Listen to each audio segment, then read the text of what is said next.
Today marks the 3-year anniversary of me leaving my home in southern Vermont and moving across the country to Los Angeles. In celebration, I wanted to share 7 things that I've learned in the last 3 years. Number 1 is take the leap. For me, that was moving across the country, moving out, getting away from my parents, doing something that everyone else said was crazy. Sometimes it's not that extreme. Like sometimes just in everyday life, I've learned to just leap after things. Don't stay in my comfort zone. Society kind of rips away the curiosity that we had as children. It kind of, by design, school and work and all the responsibilities and all this adulting stuff, which is good. Responsibility is good. But I've been learning to not lose my curiosity. I don't want to trade my curiosity and excitement about things for monotonous day-to-day life. Creativity and curiosity are incredible gifts, and if you have them, cultivate them and take leaps after the things that excite you. The second thing I've learned is don't contradict your morals. Don't justify the means by the end goal. I see this a lot, especially in a place like Los Angeles, but it happens all over the place. It's something I haven't struggled with a whole lot, but I definitely have learned it to the point of that's a scary place to be when you start compromising. Trust that doing the right thing is always the right thing. Even if it doesn't necessarily get you where you want to be or what you want in the short term, doing the right thing is always the right long-term move. So to sum up lesson 2, never make a decision that requires a fundamental rejection of what you believe to be morally correct. Number 3 is get cozy with discomfort. There's always going to be things that aren't necessarily fun, things we don't want to do, adulting things, chores. There's always going to be that stuff. And there's kind of 3 bubbles of life. The first bubble is what you know, what you're comfortable in, your patterns, all of that. The second one is discomfort, taking leaps, learning new things, doing stuff we don't really want to do. And the final bubble is actually where growth happens, after you've gone through discomfort and stuck it out a little bit in discomfort. And obviously that discomfort has to be intentional to some degree. You can't just go around and not wear a jacket when it's freezing outside and think that that's going to make you a better person. It might. Maybe that'll train you some sort of discipline. But intentionally training your mind to be comfortable in discomfort is a really valuable skill.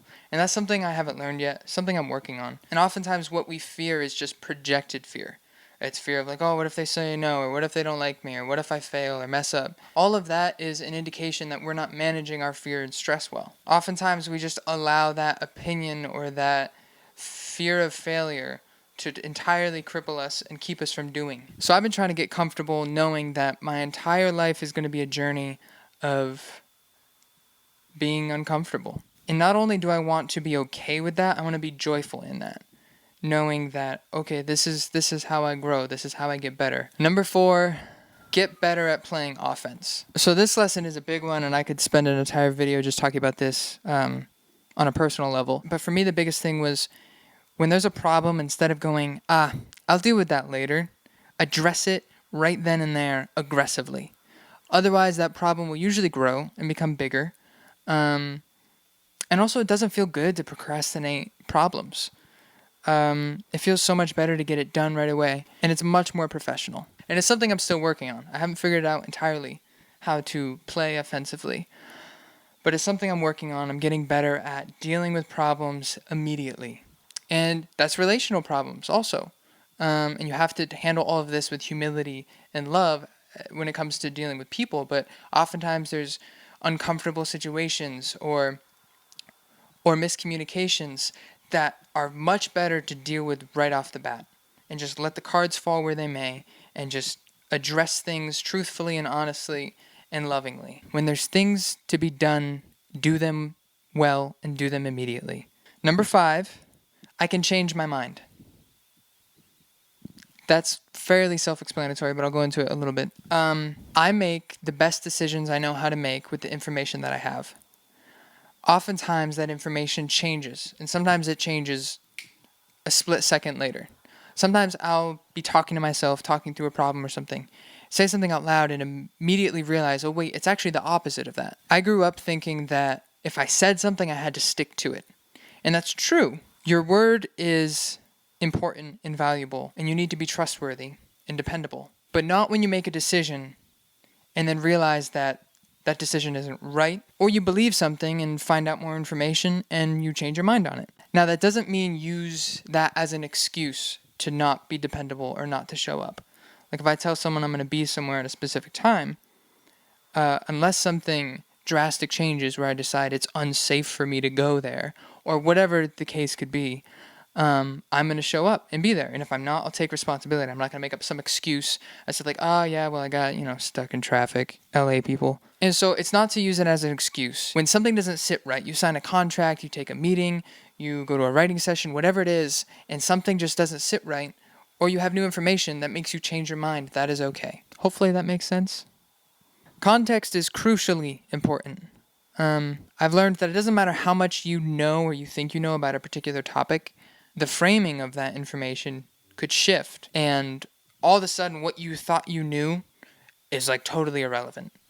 And so context matters. Pursue knowledge, pursue information, but always be willing to allow that to shift. Always be willing to zoom out and look at things differently.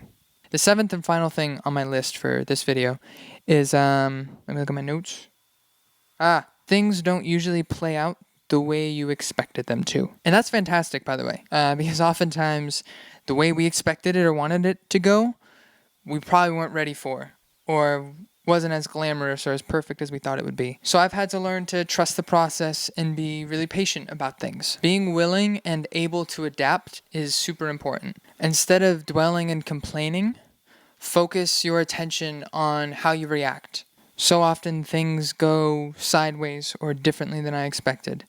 And the tendency sometimes is to be frustrated and annoyed and just dwell on stuff, complain about things, be like, oh man, if this just one thing was just different, blah, blah, blah, what if, right? It's far more productive to say, okay, this went wrong, or this went a little differently. How can I take this situation and respond to it in a way that is ROI positive? How do I flip this thing into a positive situation and keep moving forward? Because I can't go back. There's no point in spending time dwelling on what you could have done differently. Unless, of course, you're doing that to learn. To go, okay, cool. Where did I go wrong? What could I have changed? But oftentimes, it's no one's fault. Things just panned out differently. And you have to be able to adapt to those circumstances. So those are some of the things that I've learned in the last 3 years. I know that was fairly dry. It wasn't very fun or funny. But I do hope that it was informative, potentially helpful. Growing up, maturing, becoming an adult can be daunting and difficult. But there's so much enjoyment in it. And there's so much to learn. I don't have it figured out yet, obviously. Never going to have it figured out. But we're all doing the same thing. We're all on the same mission. We're all trying to become better, hopefully. And coming alongside others in that journey is incredibly important, especially in a time like now. If you have any questions, please feel free to reach out. And thank you guys for watching. All right, I think I did it. We good, audio guy? Good camera crew? Cool. That's a wrap.